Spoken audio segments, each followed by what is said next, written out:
So the United States is resetting the global trade chessboard. Washington has rolled out its latest tariff framework. Now at its core, a universal base tariff of 10% remains unchanged from the April 2nd rate. Now this rate applies to nations where the US exports more than it imports. But the shakeup lies just beneath the surface. A new tariff floor has been introduced, 15%. This rate now targets around 40 countries where the US runs a trade deficit, basically importing more than it exports. Then there are countries that fall outside these tiers altogether. Nations slapped with tariffs above 15%. Well, the reasons? Plenty. These nations are often the ones with the deepest deficits in America's books. Now, nowhere is this more palpable than in Southeast Asia. Updated US tariff rates on ASEAN nations reveal both favoritism and friction. Singapore, often a trusted economic ally, sees the lowest tariff at 10%, holding steady with the base rate as expected.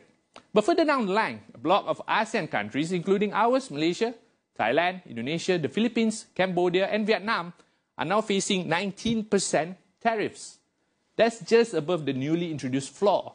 Now Brunei escaped slightly better with 25%, while Laos and Myanmar find themselves with the shortest straws, each slapped with a 40% rate. Now, let's look at those with the sharpest end of the stick. Countries now carrying the heaviest US tariffs include Syria at a staggering 41%, Laos and Myanmar both at 40% mentioned earlier, Switzerland, once seen as a neutral trade partner, now finds itself at 39%.